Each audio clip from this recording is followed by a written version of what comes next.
Bismillahirrahmanirrahim. Assalamualaikum warahmatullahi wabarakatuh.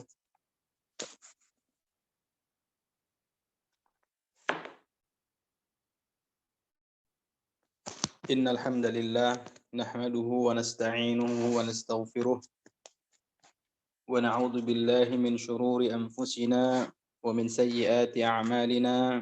May yahdihillahu fala mudilla lahu wa may yudlil fala hadiya lahu. Wa ashhadu an la ilaha illallah wahdahu la syarika lahu wa ashhadu anna Muhammadan 'abduhu wa rasuluh alladzi la nabiyya ba'dah. Amma ba'd. Kita bersyukur kepada Allah Subhanahu wa taala, siang hari ini kembali Allah pertemukan kita melalui aplikasi ini. Mudah-mudahan apa yang kita lakukan pada siang hari ini diberikan keberkahan dan kemudahan oleh Allah Azza wa Jalla.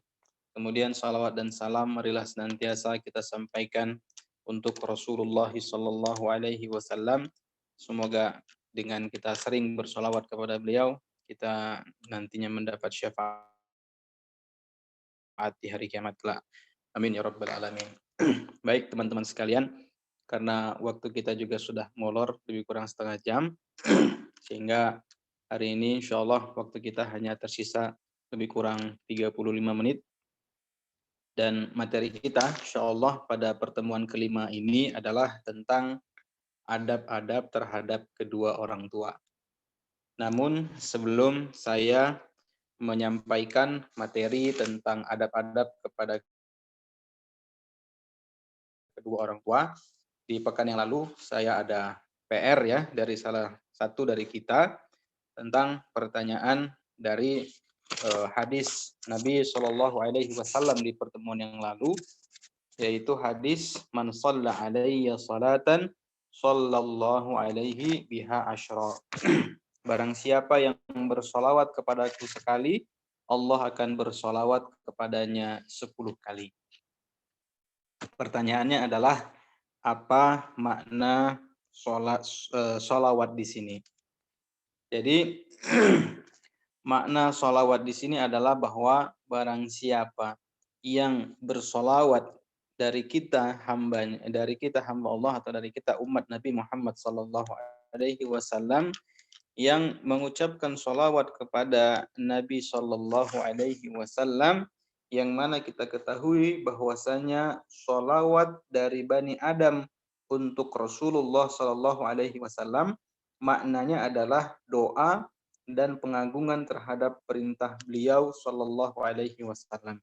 Jadi barang siapa yang bersolawat kepada Nabi Shallallahu Alaihi Wasallam 1 kali, maka Allah Subhanahu Wa Taala akan bersolawat kepadanya sebanyak 10 kali. Nah, kenapa 10? Maka ini kembali kepada pelipat gandaan satu perbuatan kebaikan. Ya, satu perbuatan kebaikan akan dibalas dengan 10 kebaikan yang lainnya. Jadi pada saat kita bersolawat kepada Nabi Shallallahu Alaihi Wasallam sekali, maka Allah Subhanahu Wa Taala akan bersolawat untuk kita sebanyak 10 kali. Nah, makna solawat dari Allah Subhanahu Wa Taala kepada Nabi Muhammad Shallallahu Alaihi Wasallam dalam tafsir yang atau dalam makna yang lebih sahih adalah bahwa itu merupakan pujian ya dan sanjungan dari Allah Subhanahu wa taala.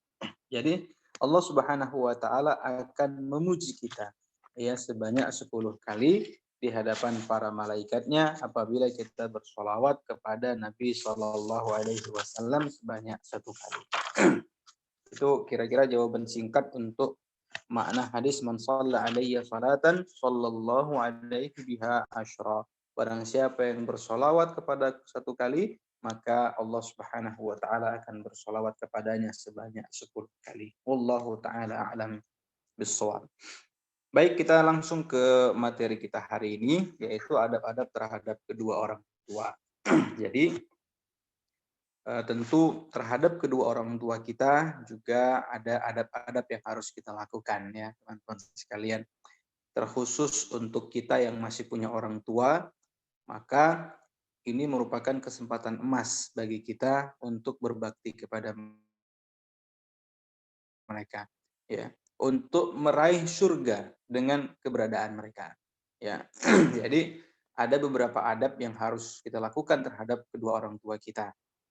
Adab yang pertama adalah kita harus berbakti dan mentaati keduanya selama keduanya tidak menyuruh untuk berbuat dosa dan memutuskan silaturahmi. Ini yang pertama, ya, berbakti kepada kedua orang tua kita. Ya, bagaimana cara kita berbakti nanti insya Allah kita akan sampaikan, ya, insya Allah pada pertemuan kali ini tentang bentuk-bentuk berbakti kepada kedua orang tua. Allah Subhanahu wa taala berfirman di dalam Al-Qur'an, A'udzubillahi minasyaitonir rajim. Wa qadha rabbuka alla ta'budu illa iyyahu wa bil walidaini ihsana. Imma yablughanna 'indaka al-kibara ahaduhuma aw kilahuma fala taqul lahumā uffin wa la tanharhumā wa qul lahumā qawlan karīmā. Wakhfid lahumā janāha adh-dhulli minar rahmah wa qur rabbirhamhumā kamā rabbayānī shaghīrā.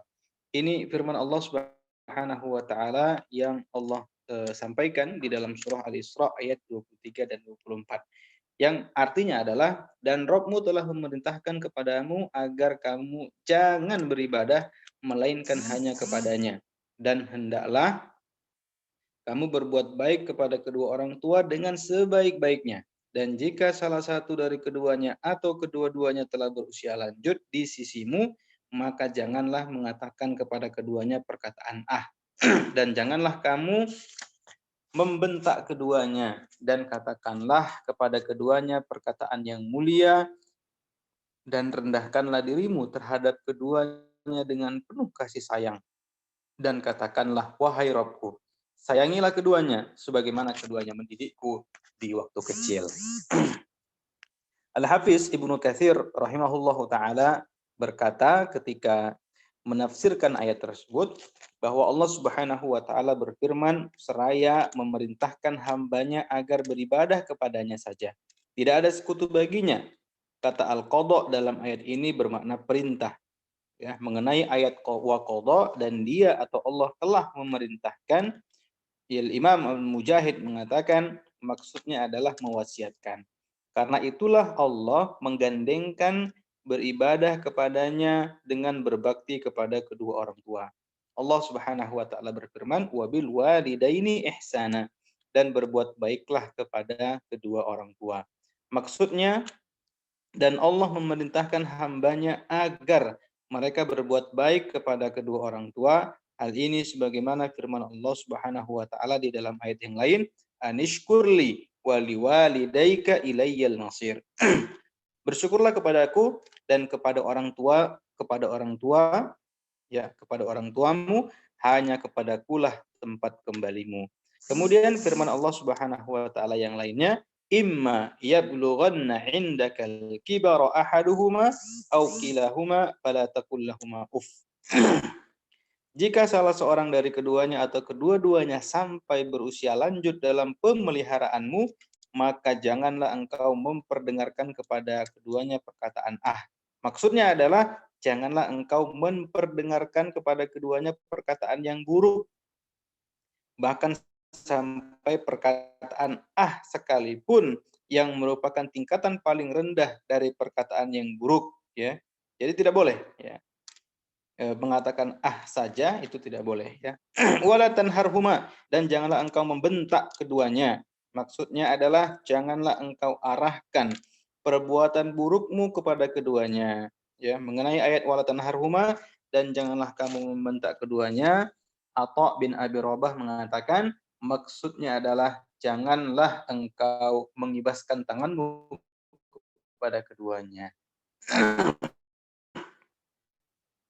Setelah Allah Subhanahu wa taala melarang hambanya dari perkataan dan perbuatan yang buruk, Allah memerintahkan hambanya agar berkata dan berbuat baik. Allah berfirman, wa qul lahumā qawlan karīmā. Dan ucapkanlah kepada keduanya perkataan yang mulia. Maksudnya adalah ucapkanlah dengan lemah lembut, ucapkanlah dengan baik, ucapkanlah dengan indah, dengan penuh adab, penghormatan dan pemuliaan. Wahfid lahuma janahal, keduanya dengan kasih sayang. Maksudnya adalah tawadhu'lah dengan perbuatanmu kepada keduanya. Wa qur rabbirhamhuma, dan kata keduanya telah berusia lanjut dan setelah keduanya meninggal dunia. Kama rabbayani shaghira, sebagaimana keduanya telah mendidik aku di waktu kecil. Ini sekiranya adalah tafsiran dari ayat Al-Qur'an, firman Allah Subhanahu wa taala surah Al-Isra ayat yang ke-23 dan ke-24. Ini tentu ada kaitannya dengan adab yang pertama, yaitu berbakti dan mentaati orang tua kita selama keduanya tidak menyuruh berbuat dosa. Selama orang tua kita tidak menyuruh kita untuk berbuat dosa, misalnya meminum khamar, berzina, melakukan perjudian dan lain sebagainya, ya dosa-dosa yang lain, bahkan hatta dosa besar, misalnya mensekutukan Allah, waliyadzubillah, maka selama itu kita diharuskan untuk senantiasa berbakti dan mentaati kedua orang tua kita. Dan jangan sampai memutuskan tali silaturahmi antara kita dengan orang tua kita. Hari ini teman-teman sekalian ada banyak ya orang yang memutuskan tali silaturahmi ya antara dia dengan orang tuanya, ya tidak lagi saling mengunjungi, ya tidak lagi saling menelpon dan lain sebagainya dengan berbagai macam alasan. Nah, maka ini menjadi satu hal yang pantas untuk menjadi perhatian kita, bahwa jangan sampai kita memutuskan silaturahmi dengan orang tua kita. Di dalam hadis Nabi Shallallahu Alaihi Wasallam bersabda, diriwayatkan dari Abdullah ibnu Mas'ud radhiyallahu anhu, ia mengatakan, sa'altun nabiyya sallallahu alaihi wasallam, aku bertanya kepada Nabi sallallahu alaihi wasallam, ayyul amali ahabbu ilallah, amalan apa, perbuatan apa yang paling dicintai oleh Allah Subhanahu wa taala? Qala as-salatu ala waqtiha, beliau mengatakan salat pada waktunya. Qala summa ayyu, ya dia berkata kemudian apa? Qala summa birrul walidain, kemudian birrul walidain atau berbakti kepada kedua orang tua. Summa ayyu, kemudian apa lagi ya Rasulullah? Qala al jihadu fi sabilillah, Rasul mengatakan jihad di jalan Allah. Hadis ini juga menunjukkan betapa bahwa berbakti kepada kedua orang tua menempati posisi puncak, ya, yang termasuk amalan-amalan yang dicintai oleh Allah Subhanahu wa taala. Jadi berbakti kepada kedua orang tua bukan hal yang sepele. Walaupun dalam prakteknya kadang-kadang banyak yang menyepelekan itu. Tapi ingatlah bahwa berbakti kepada kedua orang tua bukanlah merupakan satu perbuatan yang sepele. Satu perbuatan yang kita anggap remeh, tapi memiliki ganjaran pahala dan keutamaan yang sangat luar biasa. Kemudian yang kedua, ya, adab yang kedua adalah masih dari ayat yang sama, yaitu merendahkan diri di hadapan keduanya dengan tawadhu dan penuh kasih sayang. Ya, Allah berfirman, "Waqfid lahuma janahadzulli minar rahmah." Dan rendahkanlah dirimu terhadap keduanya dengan penuh kasih sayang. Kita harus merendahkan diri kita di hadapan kedua orang tua kita. Ya, kita harus lebih tawadhu, ya. Jangan merasa bahwa kita adalah lebih hebat dari orang tua kita. Mungkin karena orang tua kita pendidikannya sekolah dasar, kemudian kita pendidikannya strata 3 misalnya sudah jadi doktor, sementara orang tua kita SD pun tidak tamat, ya. Bukan kemudian kita merasa bahwa kita lebih hebat dari orang tua kita. Ya, tetap merendahkan diri kita di hadapan orang tua kita, ya, tidak sombong, kita harus tawadhu dan kita harus tetap menyayangi orang tua kita. Ya, tetap menyayangi orang tua kita. Karena apapun ceritanya, ya, andil orang tua dalam kesuksesan hidup kita itu sangat besar. Ya, itu sangat besar sekali. Dari semenjak kita ada di dalam kandungan, orang tua kita sudah berperan, ya, sudah berperan di situ. Karena bagaimana kita bisa hadir ke dunia ini tanpa melalui perantara orang tua kita, ya? Tidak mungkin, ya. Tidak mungkin kita langsung hadir ke dunia tanpa ada proses itu, tanpa ada sistem yang sudah diciptakan oleh Allah Subhanahu wa taala. Tidak ada yang langsung begitu dilahirkan langsung S3, langsung jadi orang kaya dan lain sebagainya. Maka semuanya butuh proses. Nah, awal dari semua proses itu adalah bermula dari orang tua. Ibu kita mengandung kita, ya, kemudian membesarkan kita sehingga kita bisa sesukses hari ini. Kira-kira begitu. Kemudian yang ketiga, adab yang ketiga adalah berdoa untuk keduanya dengan memohonkan rahmat dan ampunan dari Allah Subhanahu wa taala. Berdasarkan firman Allah Subhanahu wa taala, "Wa qur rabbirhamhuma kama rabbayani shaghira." Dan ucapkanlah, "Wahai Rabbku, sayangilah keduanya sebagaimana mereka berdua telah mendidikku pada waktu kecil." Ya. Berdoa untuk orang tua kita, jangan malas-malas kita doa. Ketika kita berdoa maka selipkanlah doa kita untuk orang tua kita. Selalu kita selipkan, ya, doa khusus untuk orang tua kita. Ya Allah, ampunilah dosa orang tuaku, lapangkanlah kuburnya kalau sudah meninggal, mudahkanlah segala urusannya di dunia dan di akhirat, dan doa-doa yang lain, ya, yang sekiranya doa-doa tersebut bisa diijabah oleh Allah Subhanahu wa taala, ya. Jangan lupa senantiasa berdoa untuk orang tua kita. Rasulullah Shallallahu alaihi wasallam bersabda, "Innallaha azza wa jalla la yarfa'u darajata lil 'abdi as-salih fil jannah fayaqulu ya rabbi anna li hadhi fayaqulu bistighfari waladika lak." Sungguh Allah Azza wa Jal akan mengangkat derajat seorang hamba yang salih di surga. Ia berkata, "Ya Rabbku, dari mana semua ini?" Allah menjawab, dengan sebab istighfar anakmu untuk dirimu.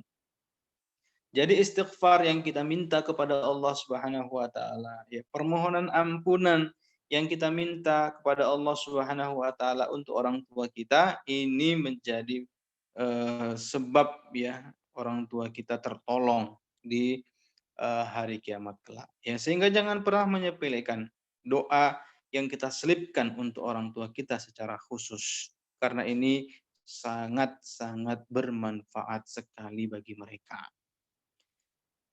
Dan yang keempat, adab yang keempat adalah memenuhi segala kebutuhan keduanya dengan cara membantu, memberikan nafkah, melayani keduanya dengan senang hati, dan berusaha bersungguh-sungguh dalam berbuat baik kepada keduanya.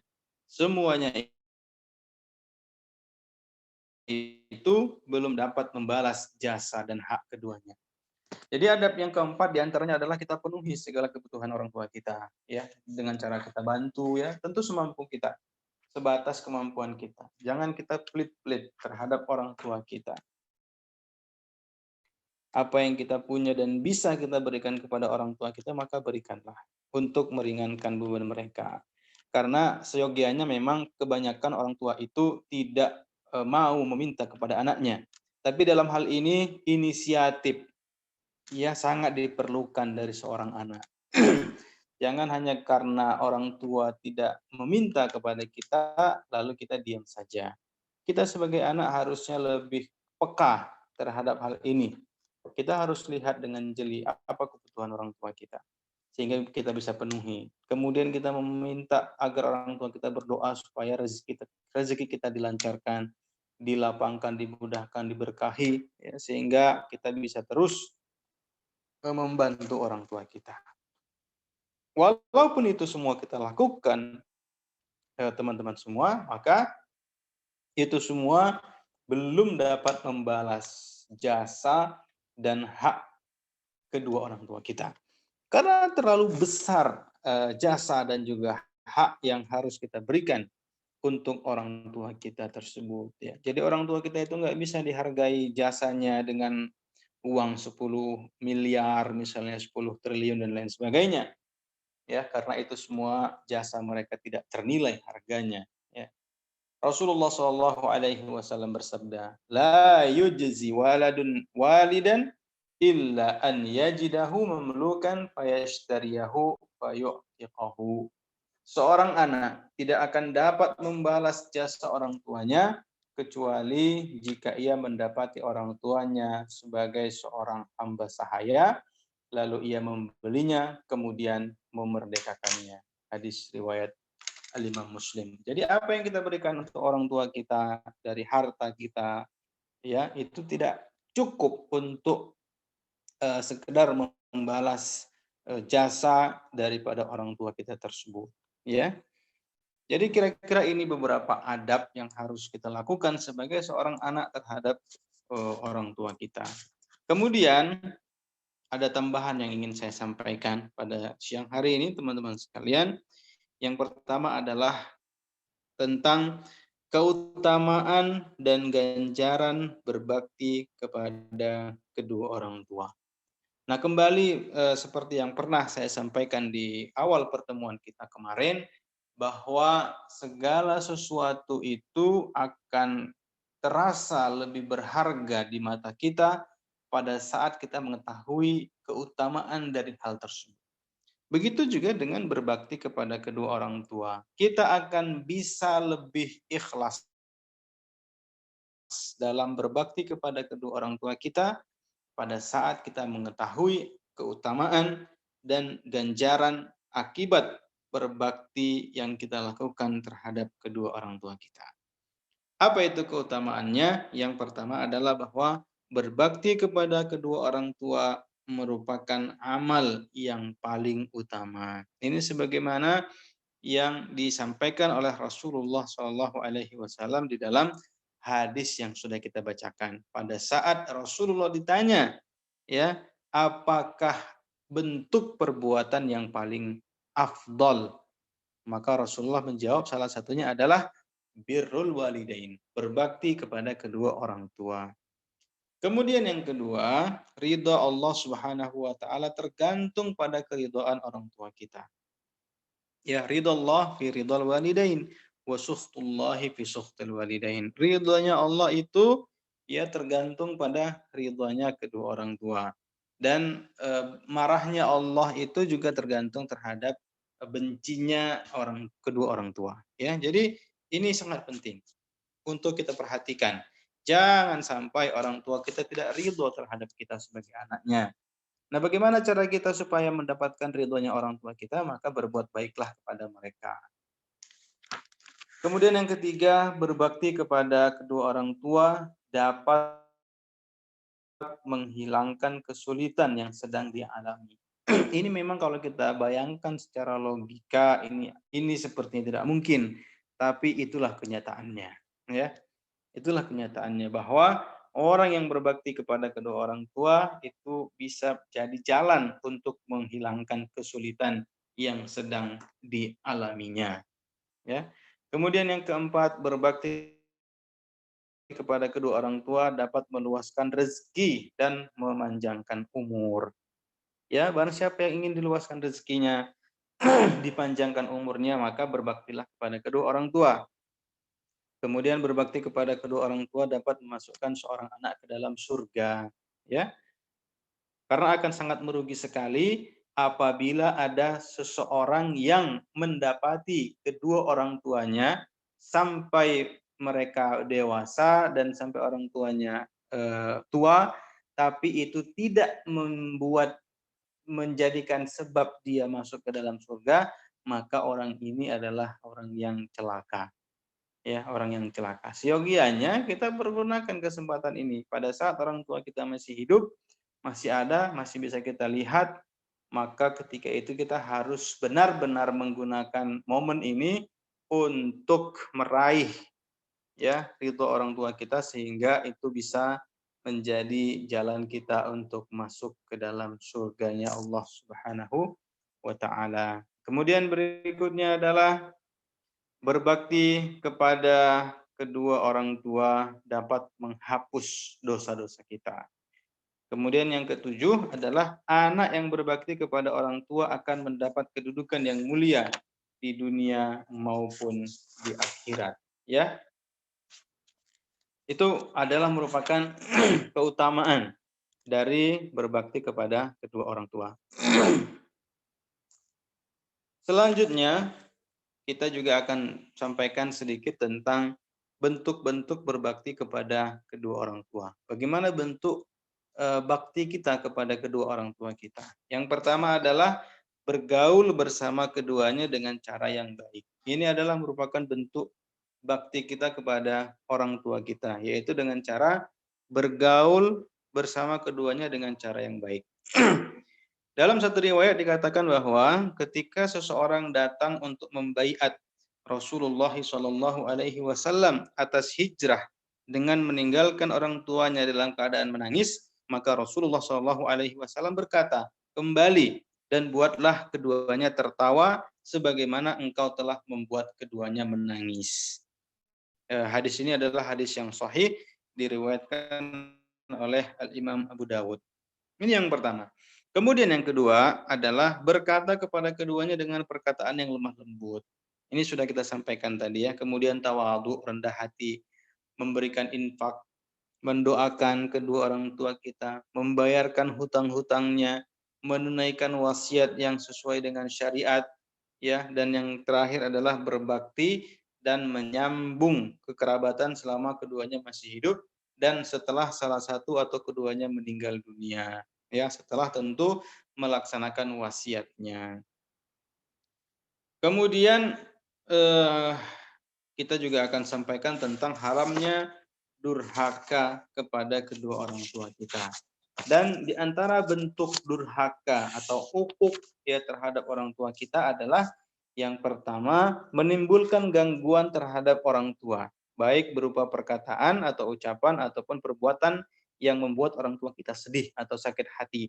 Ini kadang terjadi ya, kita mengucapkan ucapan-ucapan yang kemudian membuat orang tua kita menjadi sedih ya. Ini hati-hati, bisa menjadi salah satu bentuk kedurhakaan kita terhadap orang tua kita.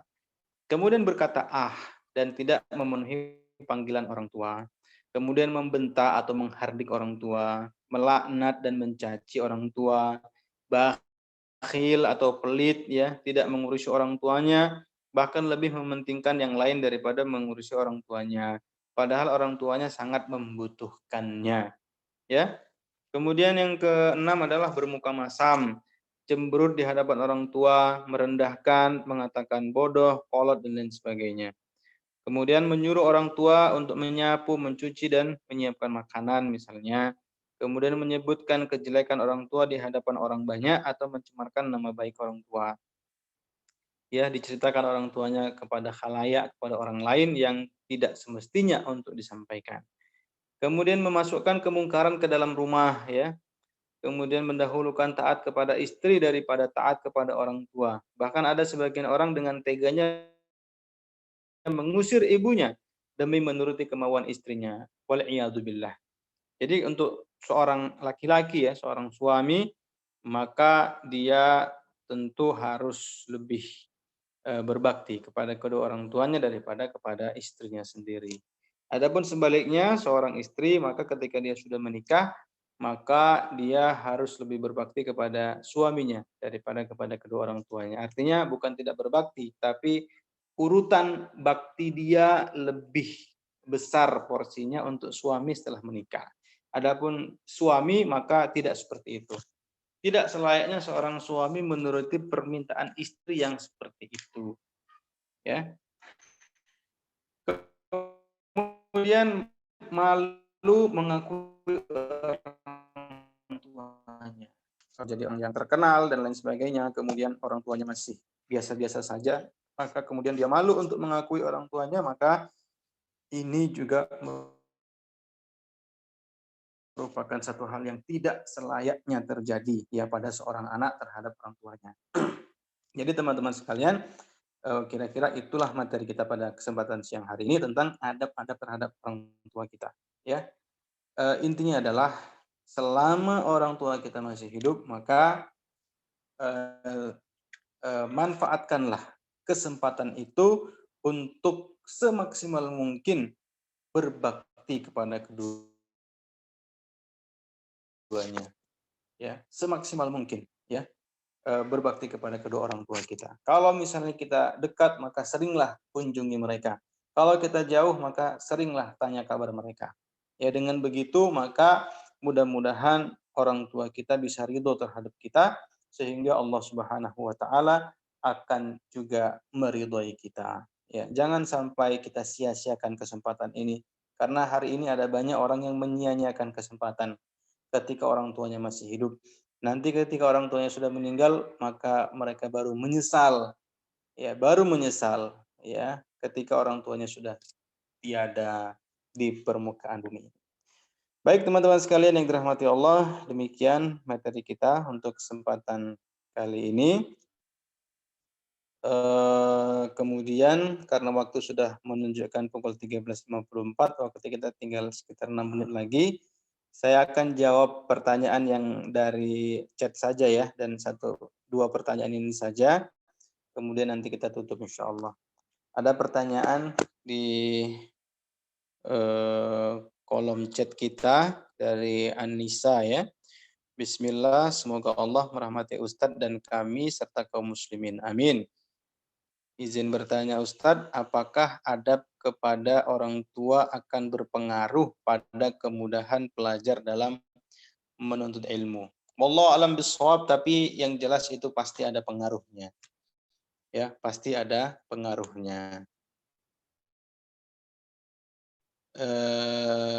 Tentu doa orang tua kita itu bisa ya, bisa menembus langit kalau bahasa istilahnya begitu ya. Ketika orang tua kita berdoa, maka biasanya ini adalah doa yang sangat mustajab ya. Doa orang tua kepada anak kita. Bagaimana orang tua kita mau mendoakan kita kalau mereka merasa bahwa kita sebagai anaknya tidak mau beradab kepada mereka. Karena orang tua itu akan doa secara ikhlas untuk anaknya pada saat dia dalam kondisi memiliki hati yang sedang lapang, sedang senang. Maka ini biasanya ikhlas sekali dia mendoakan anaknya. Tapi kalau hatinya sedang gundah, sedang tidak dalam kondisi baik-baik saja akibat perbuatan anaknya, maka ketika itu orang tuanya ya hampir bisa dipastikan tidak akan begitu ikhlas untuk mendoakan anak-anaknya. Maka dari itu ini bisa memiliki pengaruh. Sama kita misalnya ingin mendapatkan kemudahan dalam belajar, maka minta doa kepada orang tua kita supaya didoakan kepada Allah Subhanahu wa taala agar kita dimudahkan dalam belajar. Kemudian yang kedua, apakah boleh membaca lafaz doa yang ada di ayat 24 surah Al-Isra tadi dalam sujud pada saat sholat wajib dan sholat sunnah ya? Ya boleh-boleh saja ya, kita membacakan lafaz doa tersebut dalam sujud kita. Karena ketika sujud kita juga dianjurkan untuk berdoa ya, berdoa. Wallahu taala alam bissawab. Baik, demikian materi kita untuk hari ini ya. Ya, ada satu pertanyaan terakhir, masih ada 3 menit. Afwan Ustadz bertanya, apakah ketika suami sudah tidak memiliki ibu kandung, namun hanya ada ibu tiri, apakah baktinya sama seperti ibu kandung atau hanya kepada ayah kandung saja? Iya, antara ibu kandung dengan ibu tiri tentu bakti kita berbeda, ya, berbeda bakti kita, karena istilahnya pun sudah berbeda. Kalau ibu kandung, ya ibu kandung, tapi kalau ibu tiri itu istilahnya adalah istri dari ayah kita. Maka ini porsinya beda. Tapi apakah kita tetap dianjurkan untuk berbuat baik? Maka tetap kita dianjurkan untuk berbuat baik karena dia adalah istri dari ayah kita, istri dari orang tua kita yang laki-laki. Ya, tetap kita berbuat baik, tapi tentu porsinya berbeda antara ibu kandung dengan ibu tiri kita. Apakah dia memiliki doa yang juga mustajab? Wallahu alam, selama dia adalah orang yang salihah, ya, tentu dia memiliki kesempatan juga untuk memiliki ya doa yang diijabah oleh Allah Subhanahu wa taala. Baik, barakallahu fikum jami'an. Jazakumullahu khairan atas kesempatan yang sudah diberikan pada kesempatan siang hari ini. Semoga apa yang disampaikan bisa memberikan manfaat untuk kita semua. Kita ketemu lagi di minggu depan insyaallah. Wa sallallahu ala nabiyyina Muhammad wa ala alihi wa ashabihi wasallam. Subhanakallahumma rabbana wa bihamdik asyhadu an la ilaha illa anta astaghfiruka wa atubu ilaik. Assalamualaikum warahmatullahi wabarakatuh.